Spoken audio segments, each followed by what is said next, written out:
नमस्कार दोस्तों, निर्माण आईएएस में आपका बहुत बहुत स्वागत करता हूं। दोस्तों, आज हम लोग करंट अफेयर में बहुत ज्यादा इसमें चर्चा में है, वो है इंडियन ग्रे हॉर्न बिल। दोस्तों, 60 साल से अधिक समय के बाद यह अपने आप को परिस्थिति के अनुकूल बनाया हुआ है, तो इसके बारे में सारी बातें चर्चा करेंगे। यानी इंडियन ग्रे हॉर्न बिल है क्या और कहां पर इस पर शोध किया गया, इन सब बातों की चर्चा करेंगे और इसके साथ साथ इस पर आधारित एक प्रारंभिक परीक्षा के दृष्टिकोण से एक प्रश्न भी लेंगे। तो यहां पर आप लोग देख सकते हैं, यह पक्षी दिख रहा है इंडियन ग्रे हॉर्न बिल। तो ये जो है बहुत ही महत्वपूर्ण हो जाता है। द हिंदू में आया हुआ है कि grey hornbill thrive again in Gir as 4 years of successful breeding revive a lost species. तो ये देख सकते हैं कि गिर के जंगलों में, तो अब हम लोग गिर नेशनल पार्क के बारे में भी जानेंगे। है तो ये एक न्यूज, लेकिन हम सब इसमें इसके बारे में कि गुजरात के गिर के जंगलों में 60 से ज्यादा सालों तक गायब रहने वाला इंडियन ग्रे हॉर्न बिल ने जंगल में सफलतापूर्वक खुद को फिर से स्थापित कर लिया है। तो ये चर्चा का विषय है, ये आपके आगामी परीक्षा में आ सकता है। तो दोस्तों, ये ग्रे हॉर्न बिल है क्या? इंडियन ग्रे हॉर्न बिल, तो इसका वैज्ञानिक नाम क्या है?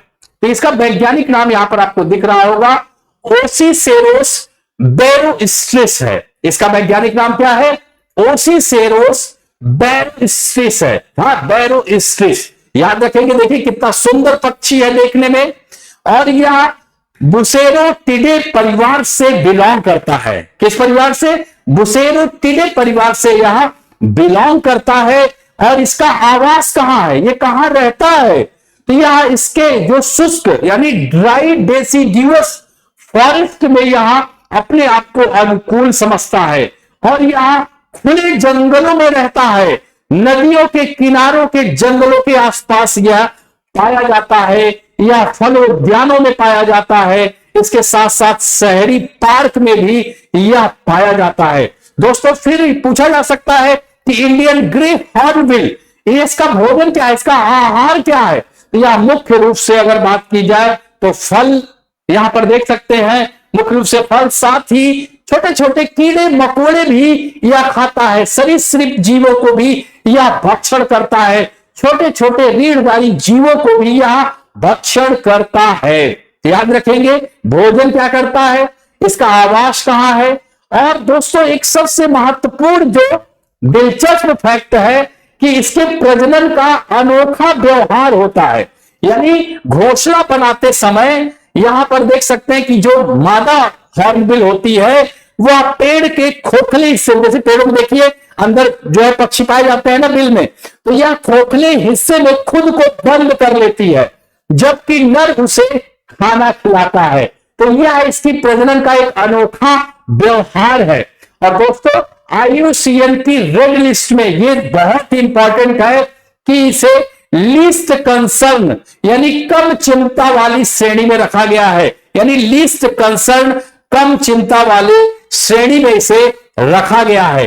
अब दोस्तों, इसका महत्व क्या है, इसका पारिस्थितिकी में, हमारे इकोसिस्टम में इसकी इंपॉर्टेंस क्या है, इसकी भूमिका क्या है?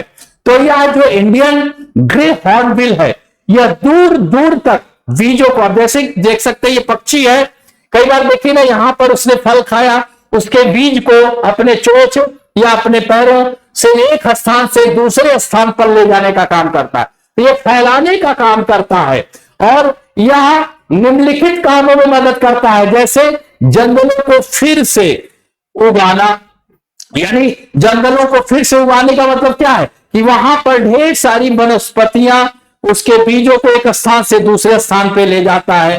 फल देने वाले पेड़ों के बीजों को दूर दूर तक यह फैलाने का काम करता है, और जंगल की जैव विविधता को यह बनाए रखने में महत्वपूर्ण भूमिका निभाता है। और आपको बता दें कि यह जंगल के प्राकृतिक विकास यानी सक्सेशन, यानी आपने सुना होगा अनुक्रम जिसे कहते हैं, उसमें यह मदद करता है। तो आप समझ सकते हैं कि इसका इकोलॉजिकल यानी कह सकते हैं इसकी जो है पारिस्थितिक जो भूमिका है, इकोलॉजिकल इंपॉर्टेंस आप देख सकते हैं कि इसकी कितनी है। इसके साथ साथ इसमें जब शोध किया गया, यानी ये जो चर्चा का विषय हुआ, शोध का विषय क्या था कि अंतरराष्ट्रीय पीयर रिव्यू जर्नल बर्ड्स में reintroduction of Indian grey hornbill in Gir. कहां पर? गिर। गिर कहां है? गुजरात में है, गिर के जंगलों में। हाँ, तो गिर India insights into raising habitat use nesting and behavioural pattern. तो ये शीर्षक से एक शोध प्रकाशित हुआ है, किसके द्वारा? अंतरराष्ट्रीय पीयर रिव्यू जर्नल बर्ड्स के द्वारा। यह शोध जो प्रकाशित हुआ है उसमें इंडियन ग्रे हॉर्नबिल पक्षी को गिर के जंगल में छोड़ने के, यानी ये जो हॉर्न पक्षी थे इनको कहां छोड़ा गया? गिरी के जंगलों में। कहां छोड़ा गया? गिरी के जंगलों में छोड़ा गया। और सबसे बड़ी बात, शोध की जो विषय था, सबसे ज्यादा जो अध्ययन में जो पाया गया कि एक जोड़े को छोड़ा गया। एक जोड़े ने क्या किया? सफलतापूर्वक प्रजनन किया। जबकि दूसरे वर्ष में, यानी पहले वर्ष में क्या हुआ? एक जोड़े ने प्रजनन किया और दूसरे वर्ष में 3 और प्रजनन करने वाले जोड़ों ने घोंसला बनाए। तो आप समझ सकते हैं कि गिर के जंगल में ये अपने आप को एडॉप्ट कर लिए, अनुकूल हो गए और यहां पर प्रजनन क्रिया होने लगी और इनकी संख्या बढ़ने लगी। ठीक है, तो हॉर्नबिल ने गिर के माहौल में अपने आप को, खुद को, इन्होंने अपने आप को जो है यहां पर अपने आप को सामंजस्य स्थापित कर लिया और ये प्राकृतिक रूप से यहां पर प्रजनन करने लगे, रिप्रोडक्शन करने लगे और इनकी संख्या नेचुरल रूप से बढ़ने लगी। तो दोस्तों, गुजरात वन विभाग की जो री इंट्रोडक्शन प्रोग्राम था 2021 में, यह प्रोग्राम गुजरात में शुरू किया गया और इस प्रोजेक्ट के तहत 2 चरण में, यानी टोटल जो है 40 इंडियन ग्रे हॉर्नबिल को कहां छोड़ा गया? गिरी के जंगलों में छोड़ा गया। और इस तरह से 2021-22 में 28 पक्षियों को छोड़ा गया। किसको? 28 ग्रे हॉर्नबिल को छोड़ा गया, इंडियन ग्रे हॉर्नबिल को। और 2023 में 12, और इसमें से जो 11 नर पक्षी थे उनमें जो है उनके पक्षियों के पैर में सैटेलाइट ट्रांसमीटर लगा दिया गया।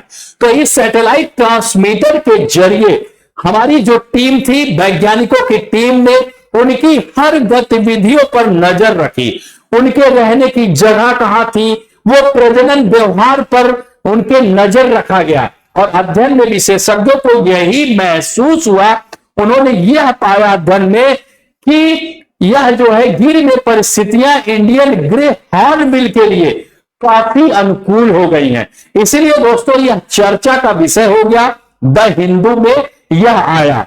अब बात आती है, हम लोगों ने शुरू से हम लोग चर्चा कर रहे हैं किसकी?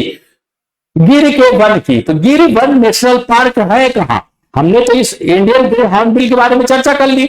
इसके साथ साथ ये भी जानिए कि गिर राष्ट्रीय उद्यान यहां पर देख सकते हैं। गिर राष्ट्रीय उद्यान कहां है? और ये वन्य जीव अभ्यारण्य भी है। क्या है? वन्य जीव अभ्यारण्य भी है। तो सोमनाथ सुना होगा, तो सोमनाथ एवं जूनागढ़ जिले में स्थित है और यह एशियाई शेरों का प्राकृतिक आवास है। यह विश्व का एकमात्र प्राकृतिक आवास है। कौन? गिर के वन। किसके लिए? एशियाटिक लायन के लिए। और 1965 में गिर वन को वन्य जीव अभ्यारण्य घोषित किया गया था और 1975 में इसे राष्ट्रीय उद्यान घोषित किया गया। और दोस्तों यहां पर चौसिंगा 4 हॉर्न एंटीलोप पाया जाता है, यहां की प्रमुख प्रजातियों में से एक है। और मगरमच्छ संरक्षण कार्यक्रम भी यहां संचालित किया जाता है। तो गिर का जो गिर राष्ट्रीय उद्यान कहां है? सोमनाथ और जूनागढ़ जिलों में यह अवस्थित है। तो देख सकते हैं, हमने इंडियन ग्रे हॉर्नबिल के बारे में बताया, गिर वन नेशनल पार्क के बारे में बताया। तो आशा करता हूं कि आपको यह खबर बहुत अच्छी लगी होगी। तो प्लीज कमेंट पे जरूर बताइएगा। इस तरह के छोटे छोटे हम लोग शॉर्ट्स लाएंगे, तो यहां पर इस पर आधारित प्रश्न का उत्तर जरा दे दीजिए। इंडियन ग्रे हॉर्नबिल के संदर्भ में नीचे दिए गए कथनों पर विचार करें। इंडियन ग्रे हॉर्नबिल आमतौर पर भारतीय उपमहाद्वीप में पाया जाता है। यह दूर तक बीज फैलाने वाले जीव के तौर पर एक अहम पारिस्थितिक भूमिका निभाता है। यह प्रजाति अभी IUCN रेड लिस्ट में विलुप्त के तौर पर दर्ज है। तो ऊपर दिए गए बयानों में कौन सा सही है कथनों में? तो यहां पर आप देख सकते हैं IUCN की विलुप्त नहीं है, ये लीस्ट कंसर्न है, याद रखिएगा, कम चिंता वाले उसमें IUCN रेड लिस्ट में है। तो तीसरा कथन गलत हो जाता है। तो एक और दो सही है। और यह गिर के संबंध में निम्नलिखित कथनों पर विचार कीजिए। गिर राष्ट्रीय उद्यान एशियाई शेर का एकमात्र प्राकृतिक आवास है। यह गुजरात राज्य में स्थित है। यह चौसिंगा एवं तेंदुआ भी पाए जाते हैं। तो नीचे दिए गए कोड का प्रयोग कर सही उत्तर दें। तो दोस्तों इसमें क्या होगा? तीनों कथन सही है, तो उत्तर इसका डी होगा। और दोस्तों यह कार्यक्रम हमारा अगर आपको अच्छा लग रहा है, यह न्यूज अगर आपको पसंद आई, तो प्लीज कमेंट करके जरूर बताएं। आगे हम और अच्छी अच्छी खबरों को लाएंगे। हाँ, अंतरराष्ट्रीय संबंधों से संबंधित भौगोलिक घटनाएं, यानी current with geography, current with polity, जो है current with art and culture, current with economics, इस तरह के टॉपिक्स, छोटे छोटे एक एक टॉपिक पर विशेष चर्चा की जाएगी निर्माण IAS के द्वारा। तो दोस्तों अगर अच्छा लगा तो please like share subscribe button और साथ साथ बेल आइकन दबाना ना भूलें। Thank you.